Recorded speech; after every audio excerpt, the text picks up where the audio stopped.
Hey, Ronnie. Hey, Lou. You know, we get a lot of email Stacks. and stacks of emails.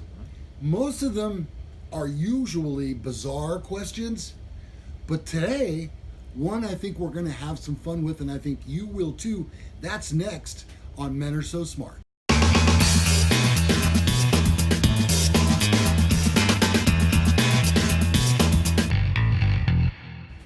Hi there, and welcome to an episode of Men Are So Smart. I am Lou Gallagher. I am Corvette Ronnie. And today we go into the email bag, if you will, for an email from Larry from Chicago.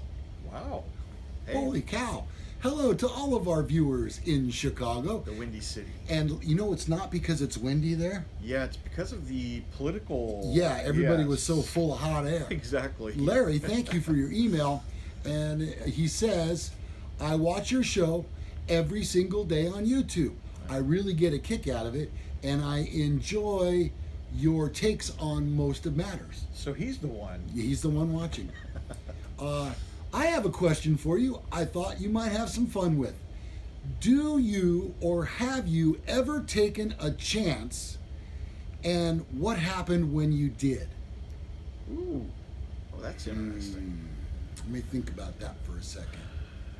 Well, you know, for me, just right off the bat, what comes to glaring right to the front is I had a job, and I had insurance with my job, and I was making good money with my job, and all of a sudden I had a friend that said, hey, I'm going to the Sheriff's Academy. You want to do it? And I thought, you know what? Did you have any aspirations to do this at this time? I had. What's really funny is I had thought about it for a long time. I really thought that it was what I wanted to get into. I thought initially that I wanted to be in highway patrol. And this came along, and I said, you know what? I'm going to give it a shot. I could not. It was not a live-in academy or anything where you got paid. And so I had to keep my job, my 40-hour-a-week job, and went to this academy that was 30 hours a week. Oh, Lord have mercy. So for 9 months, I was either at my regular job, at the Sheriff's Academy, or both. Yeah. For 7 days a week. I did not have a day off for 9 months. Holy cow, Ronnie, that's commitment. It was It's kind of like doing this show. It kind of Right? is. Okay, quite a commitment. So next to this show, it was the toughest thing I ever did. It was, but I mean, huge dividends. He and I both had long, wonderful careers, and now I can't imagine not having done that. So yeah, that was a tremendous chance for me, a big risk. I took it, and I've never regretted it for 1 minute. Well, no doubt. I mean, you're retired, semi-retired now. Mostly. So you had a job in law enforcement for, what, 40 years? From 80, well, I got out of the academy in 84. I became an on-call in 84, so 3 years. Wow, that's a long time. I was thinking back to a time when I was doing morning radio on the station here in Sacramento that most people know now as V101, Okay. 101.1. And at the time when I was working there, it was actually called Magic 101. And I hosted a morning show with a very dear friend of mine, Melanie Reagan, who has gone on to do some incredible things with her life as it concerns government in California. And we were doing mornings, and the big Longs Drug Challenge, which was a tournament for the LPGA, the ladies golf, was coming to 12 Bridges. They played there every year. And it just so happened that as a golf fan, I was watching a tournament years prior to this where a woman from the LPGA and a man from the PGA would team up as a pair, a team, and they would take on other teams that were men and women as well. And there was this one particular woman whose swing, Ronnie, it was sweeter than the sweetest wine. Oh. It was sweet as beautiful poetry. And as a golf fan, one of the things that I've always been fond of is a woman's golf swing. I think it is so sexy. It's all of their muscles working in synchronization, and it's just a beautiful thing. And this woman's name was Chris Chetter. And her last name is spelled Tschetter, first name Chris, Kris. And I just she was so bubbly and personable and friendly and pretty, and she had all the things that made me a fan of hers. Well, I found out that she was going to be playing at this golf tournament at 12 Bridges. Two of the girls that work there happened to listen to the show and heard me mention that I would love to meet her. And these are before the stalking laws were really, right. were really well enforced. And I don't even think there was a Facebook, to tell you the truth. Although Chris and I'll tell you that later. So anyway, these two girls heard what I said, that I'd love to have lunch with her. Have you ever said that to yourself? You know, like for instance, Phil Mickelson. Wouldn't you love to have him over for a couple of beers and steaks? Yes. Yeah? Yeah. You know, there's certain people like that. It just would be so cool to sit down with and just chat and ask questions. Well, Chris Chetter was one of those people, and here she was practically in my lap in Sacramento, right? Pardon that expression. Anyway, long story. Stalking. Yeah.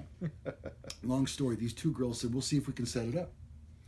The next morning, I get a call from one of the girls, and she goes, Chris says she would love to meet you. Wow. So she says, can you come up here today at, say, noon, and we'll set up a lunch for you guys?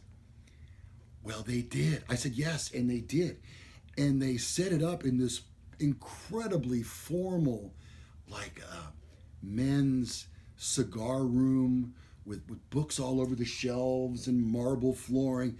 This was the most incredibly beautiful little room. And Chris and I met, and we sat down, and the beauty of this was, it was raining, and it rained out the tournament, so she had nothing to do. Perfect. Timing could not have been better. I'm telling you. And my wife let me do this. I got to mention that as a caveat. There's always a caveat on this show. Yes. Anyway, we sat and we talked and we noshed for a good 2.5 hours. Holy cow. She just, she had questions for me about radio and media and TV. And I had questions for her about golfers and lessons and teachers, and we just chatted. We just hit it off so well. I was so thankful because I took a chance. Yeah. Well, that's what you got to do. I mean, and we're still friends today. And speaking of Facebook, that's what I was going to say. We are friends on Facebook. You can look her up because she's always posting stuff of her swing and golf, and oh, she's terrific. We'll put the link up. Well, that's what they say. You miss 100% of the shots you never don't take. Yeah. And you know what? If I could add one more little story to this episode, and then we'll get out of here. Maybe as many as 5 or 6 years ago, I took the family on a little vacation to Santa Cruz, and we spent the days on the beach, and the night we had a beautiful little hotel room there with a balcony, and we would go out for dinner, and the kids were like about 14 and 15, I think. They were kind of still the right age. And we went to the boardwalk, and those of you from California or just roller coaster fans, they have a roller coaster called the Big Dipper. Yes. And it's the world's only wooden roller coaster. I think it's the largest, okay. The world's largest wooden roller coaster. And when you stand outside of that roller coaster, it looks pretty intimidating. And it's clickety. Very. and it rumbles, it roars. It does. It's loud. It's old. Yeah, it's old. And so I love roller coasters. Oh, me too. I just love them. I love that feeling that you get that you're not in control. Yep. You know, and you trust that it's going to be safe. Well, I said to my son, who's a year older than my daughter, I said, "What do you say, bud? Let's go on the roller coaster." "Oh no, Dad. No, I don't think so. I really don't like roller coasters." And I said to him, "Oh, okay, that's fine." And I turned to my daughter, and I said, "If you don't ride this, you could regret it for the rest of your life." Yeah. And I said, "You know what? Ride that roller coaster." She goes, "Let's go, Dad." And we did. And to this day, that's kind of like our thing, you know, that bonds us together. Whenever she's at a point in her life where she doesn't know exactly which direction to go, I always say the same thing. Yep. Ride that roller coaster. That'll do it for this episode. Thanks for sharing your story, Ronnie. Yeah. And you know what else, too, on top of that? Well, thank you, Larry, for the email, Yeah, by the way. Absolutely, Larry. Thank you for your service too, Ron, to Oh. our community. It's My pleasure. I know we're best friends and everything, and maybe I don't say it enough, but I want you to know how much I mean that, and I'm sure our viewers do as well. Larry in Chicago, thank you very much for your email. You can email either one of us. The address is below, but we'll go ahead and give it. Mine is Lou, L-O-U, at menarososmart.com. Mine is Ronnie at menarososmart.com. Yeah, email either one of us. We respond quickly. We just don't want to hear about the bears. And please, no questions about why your car makes a particular sound. Okay, that's a whole nother show. That's click and clack. Yeah. All right, so that'll do it. Thank you to all of our sponsors for helping us put this together. And thank you to you for watching. If you enjoyed this show and our memories, give it a thumbs up. And also, please subscribe to our channel. I'm Lou Gallagher. I'm Corvette Ronnie. This has been Men Are So Smart. See you next time.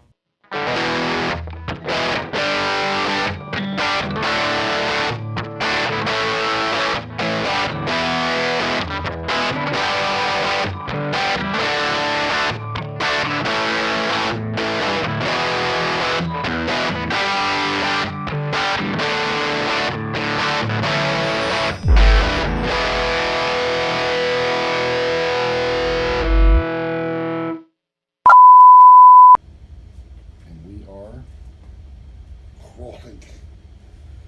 Roy.